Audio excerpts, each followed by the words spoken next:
Well, good morning to you, ladies and gentlemen. This is Scott Manny coming to you live from Scott Manny. I want to take a few minutes and talk about something else. I'm not going to talk about the All-Star break. I'm not going to talk about baseball today. Folks, it is July 11th on a Wednesday morning. And I'm going to be honest with you. The college football season is literally right around the corner. I'm going to take a few minutes and address the season, what I'm looking for. I have a college football players watch list to look out for in this year of 2018. I got a lot of big name players, and some players you're not going to be surprised. I'm going to go by who I think the best pass rusher is going to be for the season, the best wide receiver, the best running back, and the best quarterback. I'm going to go through all four of those players, and then I'm going to talk about some other players to watch out for in this upcoming college football season. The best pass rusher to start with, in my opinion, it's going to be Nick Bosa of Ohio State. Look what this guy can do. He can stop runners. He can sack quarterbacks if he need to. He's proven in the past that he can be a defensive force. Anytime he could beat Michigan 3-4 straight years in a row. And I'm going to be honest with you.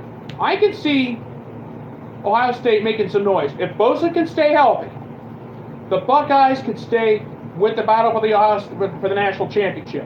I can see Ohio State winning the Big Ten title, the national title, but anything can happen this year. And I'm going to be honest with you. I can see Ohio State possibly winning the Big Ten and running the table. But keep in mind, Ohio State's got 4 tough games. They got TCU on the 15th of September. Then they got it, and then 2 weeks after that, on the 29th of September, they got to go to Happy Valley and face Penn State. And that's not a fun place to play in Ohio State, and Urban Meyer can tell you that. Then on October 20th, Michigan State in the Horseshoe. And then on the final game of the season, the battle against that team up north known as Michigan, it'll be known as the Showdown in the Shoe this year. So keep in mind, Nick Bosa, this guy he can get to the quarterback and get to the running backs if need be. But I'm going to be honest with you right now. I can see Bosa making some noise. So look out in the Big Ten. Now the best wide receiver this season. That honor, you're going to be surprised by this. That honor I'm going to give to A.J. Brown of Ole Miss. The 6'1", 225-pounder can run up and down the field in about 4.5 seconds. He's very quick, and I've seen him do what he can do. Last year he caught 72 passes for 1,252 yards and 11 touchdowns. Ole Miss could be a team that could give Alabama a run for their money. With this kid, with A.J. Brown, Ole Miss could be a team to watch out for in the SEC. I'm going to be honest with you. He's a good player, but can Ole Miss put him to good use and get into the discussion for a national title? We'll have to wait on that. But I'm telling you, A.J. Brown, if he can with numbers like this, he's going to go high in the NFL draft next year. There's no doubt in my mind. Now the best running back, that one goes to Bryce Love of Stanford. Last year he ran for 2,118 yards. He averaged 8.1 yards per carry. But let me tell you, Bryce Love is a guy that I have on my watch list. He's on everybody's watch list out of the Pac-12. I'm talking about USC, UCLA, especially USC. Because Bryce Love can run up and down the field. Here's a guy that can get down the field in about 4.5-5 seconds if he needs to be. Because he's quick. And I'm telling you, out in the Pac-12, if Bryce Love can stay healthy, Stanford's going to win the Pac-12 title. There's no doubt in my mind. And they could give USC a run for their money. And that's all there is to it. So look out in the Pac-12 for Bryce Love. Because Bryce Love, like I said, 2,118 yards rushing last year. He averaged 8.1 yards per carry. And I'm saying this now. If he stays healthy, Stanford's going to win the Pac-12 championship. No doubt in my mind. And you might want to consider him as a candidate for the Heisman Trophy. Now, I know the season hasn't started yet, but just something to keep in mind. Just keeping in the back of your head for a very way down the road. So that's something to think about. Now, the best quarterback, in my opinion, Trace McSorley of Penn State. Here's a guy that is underappreciated and underrated. Think about this. McSorley, 2 years ago in Happy Valley, the last time Ohio State played Penn State out in State College, at Beaver Stadium out in Happy Valley, it would turn into an ecstatic valley. Trace McSorley is an underappreciated guy. He is a great quarterback. Don't get me wrong. Now, and this is an Ohio State fan talking.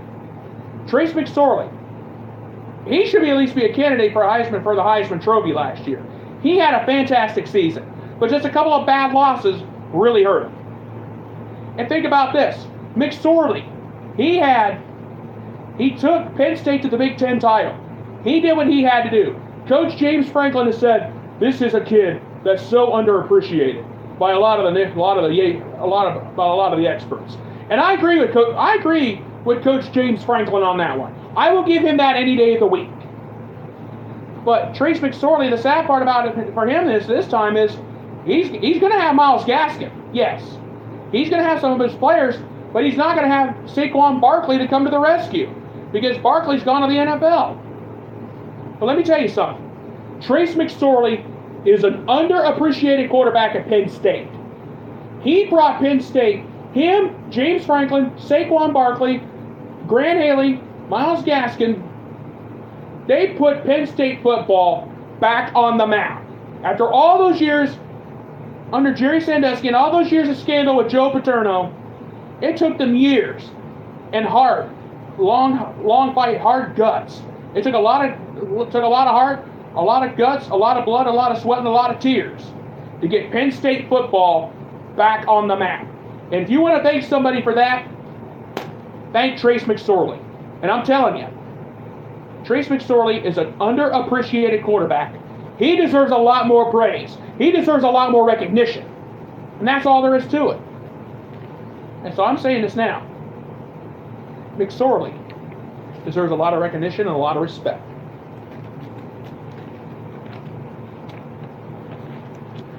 Now, we've been talking about players who deserve a lot of respect. Now, Trace McSorley is a great quarterback. But one of the best running backs that I have on my watch list, I have another Buckeye on my watch list. His name, J.K. Dobbins, running back out of your Ohio State Buckeyes. Here's a guy that can run up and down the field in about 4.5, 5 seconds. He's quick. If you give him the ball, he can take off like grease lightning. He's going to have he's not going to have J.T. Barrett throwing to him or handing it to him. He's going to have Dwayne Haskins handing it to him this year. With J.T. Barrett gone, it's a whole new slate at Ohio State in the offense. They still have Mike Weber. They have J.K. Dobbins. They still have Nick Bosa back. But they have a new quarterback in Dwayne Haskins. So there's going to be some unanswered questions going into the very first game of the season. Can J.K. Dobbins pull them through? I think so. But Dobbins and the rest of the Buckeyes, like I said earlier, they got TCU on the 15th of September. And then 2 weeks later, they got to go back to Happy Valley and face Penn State. Then they got to face Michigan State on the 20th of October. And then they got Michigan in the final game of the season with the showdown in the shoe.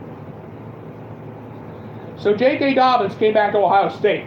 Can he lead the Buckeyes back to Big Ten championship glory like they did 1 year ago?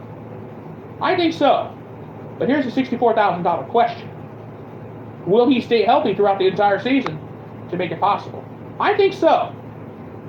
And I'm going to tell you, this guy right here, J.K. Dobbins, is one of the best players in the country. One of the best players in the Big Ten. He could be one of the best players in the country. And I'm feeling really good about that. Now, let's leave the Big Ten. Let's go back to the SEC. We were in the SEC West with Ole Miss. Now let's head to the SEC East. A player I have on my watch list comes out of the University of Georgia. And it's running back DeAndre Swift. He's a first-year starter. Let me tell you something. Last year was fun to watch with Nick Chubb and Sony Michel. Now they're both gone. Now Nick Chubb's gone to the NFL along with Sony Michel. DeAndre Swift is a very fast kid. He was one of the best recruits that Kirby Smart got. Kirby Smart was a very smart man getting this guy. He's super quick. And I'm telling you, the SEC better watch out. And this even goes for Alabama. Because DeAndre Swift of Georgia, he's the fastest running back they've got. With Nick Chubb and Sony Michel gone, DeAndre Swift's going to be a guy to watch in the SEC East when they face off. And Georgia is already they have already got Georgia down as the heavy favorites to win the SEC East again, and possibly win the conference championship. But only time will tell that if that happens or not. But I'm telling you, DeAndre Swift is a very fast kid, and he's someone you better think about in the SEC. I have two more players on my watch list. The next player, unfortunately, comes out of the University of Michigan. His name is Kalahaki Hudson. He's a linebacker. And I'm telling you, this guy is good. He's quick. He's quick for a linebacker. And let me tell you, I think Jim Harbaugh played it smart this time. He made a smart move. As much as I despise the man, he made a very smart move getting this kid. This guy here. He's quick. He can make everybody's life miserable. And the Ohio State offensive line and all the offensive lines in the Big Ten better pay attention. Because Hudson is a very fast kid. He could go through any offensive line in just as fast as grease lightning.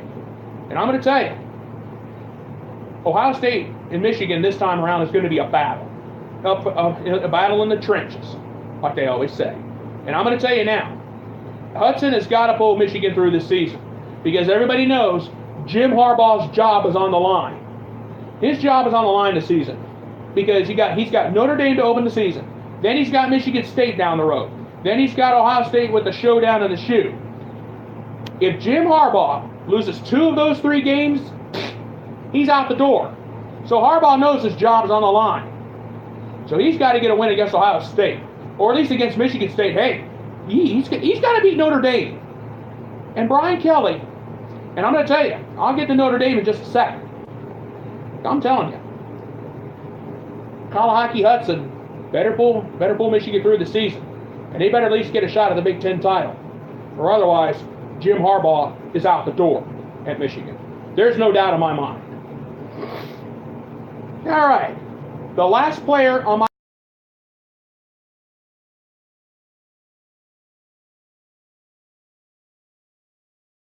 great player. He can get down the field in about 5 seconds.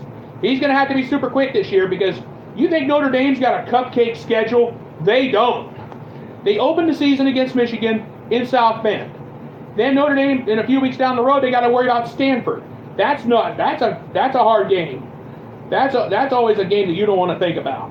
And then they close the season against USC at the Coliseum. That scares me. And I'm telling you right now, Dexter Williams is going to have to step up his game. And Notre Dame too, because they opened the season against Michigan, then they got to play Stanford somewhere, and then they got USC in the final game of the season at the Coliseum. And there's another coach that's on the hot seat, and that's Brian Kelly.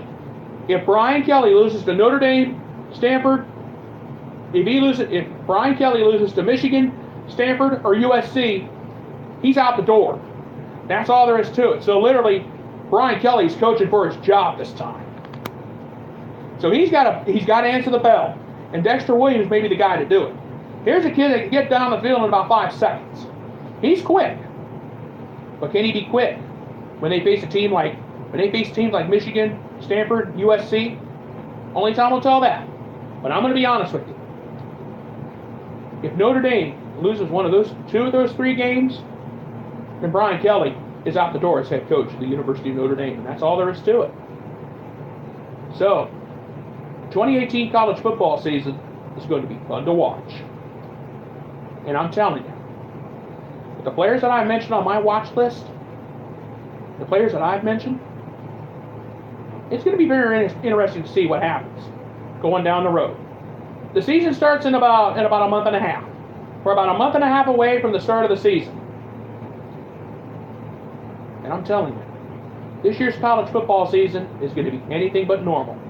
Over the years, it's been crazy. Is it going to be over the top this time? We don't know. But I'm going to tell you, we could have a major shakeup somewhere this season. And that's all I got to say today. All right, folks, I'm going to go ahead and get on out of here. I want to thank you guys for taking the time with me this morning. Please subscribe to my YouTube channel. My name is Scott Manning. Please just type my name down, look for my pretty face, and you'll see all the sports videos I've done so far. I want to thank you guys for taking the time with me this morning.